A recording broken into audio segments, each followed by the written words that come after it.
se esse retângulo representa toda a minha faixa de IPs, ou seja, todos os IPs que podem ser utilizados, e eu faço uso daquele recurso da subrede. O que é uma subrede? É a forma de você agrupar a rede em pedaços pequenos para a gente modularizar, promover segurança, aumentar a eficiência do uso de IPs.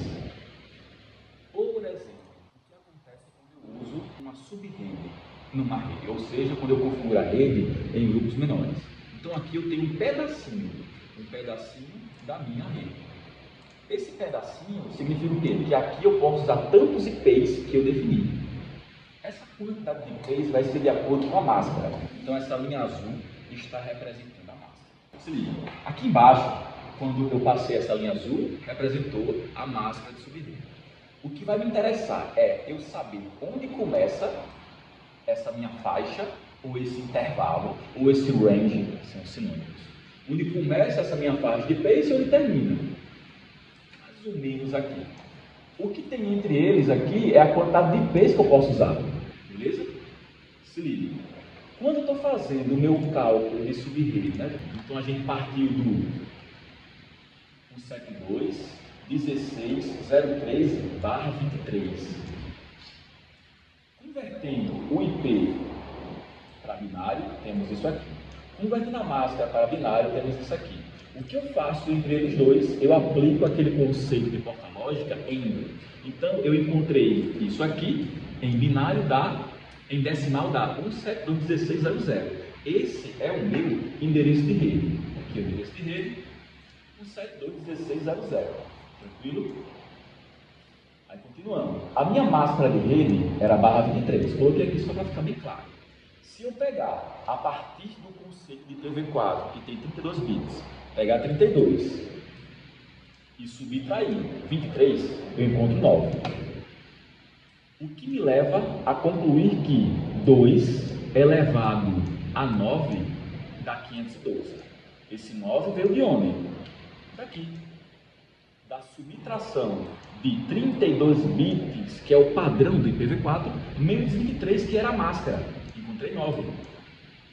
Se eu pegar 9 e transformá-lo em um expoente da base 2, esse 2 vem do princípio, do conceito de que na computação tudo é binário. Alto, baixo, presente, não presente, existe, não existe, ligado, desligado, aberto, fechado. Então, 12 elevado a 9, 512. O que significa? Significa que eu encontrei 512 IPs daquela faixa. Acontece que eu preciso, na verdade, saber quantos IPs eu posso usar dentro da faixa. Dentro dessa faixa aqui. Ó. Lembra que a gente está com essa representação gráfica da faixa de IPs? Eu quero saber quantos eu posso usar aqui. Ó. Tá? Para isso, eu preciso subtrair 2. Por que 2? Esse primeiro IP, ele serve para a gente representar a rede.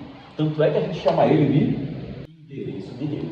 O endereço de rede também serve para me indicar onde começa a minha faixa de IP. No caso, graficamente aqui falando, esse é o meu endereço de rede. E esse último aqui, que eu também não uso, esse último o quê? Esse último IP, ele é o meu endereço de broadcast.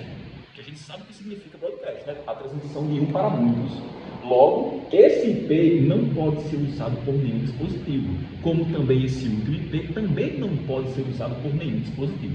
Sendo assim, eu só posso usar esses IPs que estão aqui no meio da faixa. É como se fosse um miolo do pão. Quando eu aplico o conceito de máscara de subrede, eu tenho grupos diferentes, grupos menores e um grupo maior. Essa próxima faixa de IPs é proveniente do cálculo de subrede original. Essa outra faixa, pessoal, equivale a essa outra linha aqui, ó, que nós temos outras faixas de IP. Enquanto esse aqui é o broadcast da faixa de IPs anterior, esse outro que está bem coladinho aqui, sabe o que é? É o endereço de rede, da segunda faixa. Ó, esse endereço de rede dessa segunda faixa é isso aqui. Esse rapaz. Aí, detalhe. Esse endereço de rede da segunda faixa sempre será o próximo IP depois do broadcast da faixa anterior. Esse aqui é o endereço de rede da primeira faixa. Esse aqui é o endereço de broadcast da primeira faixa. Se você pegar o endereço de broadcast da primeira faixa e encontrar o próximo da sequência, ou seja, mais um, você vai encontrar o endereço de rede da próxima faixa. Olha aqui os números falando. Esse é o endereço de broadcast da primeira faixa. 72.16.1.255. Quanto é 172.16.1.255 mais 1? Ou seja, qual é o próximo da sequência? É eu colocar aqui 0 e aqui 2. Pegou? Logo, eu fiz isso aqui, ó, no endereço de rede da próxima faixa. Se ligou? Por isso que eu falei em sala que depois que a gente encontra a primeira linha, ou seja, a primeira faixa, as próximas linhas ou as próximas faixas ficam cada vez mais fáceis. Aí o bizu é: o endereço de rede da segunda faixa é o broadcast anterior mais um. Primeiro IP válido é o próximo IP da sequência partindo do endereço de rede. 172.16.2.0 mais 1 é 172.16.2.1. Qual é o último IP válido? Segura isso aí. Não encontra agora. Vamos para o broadcast. O broadcast será qual? Nesse caso, a gente já fez as contas. A gente já viu que pela máscara nós temos 512 IPs. IPs de uma ponta a outra. A gente sabe que começou em 172.16.2.0, então tem que terminar em um IP, que no total vai dar 512 IPs. Logo, 172.16.3.255.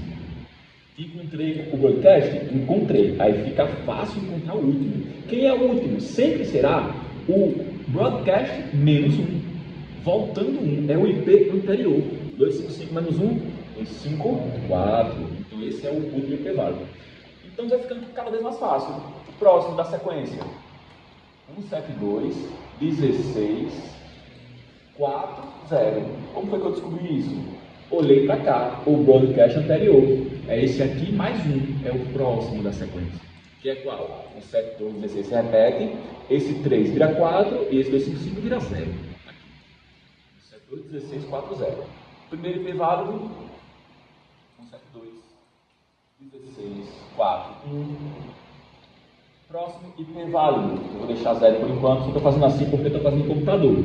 Se fosse no papel, era só pular. Volto para o broadcast. 172.16.5.255. O que é que o Tetris nos ensinou? Que a gente precisa reconhecer padrões visuais.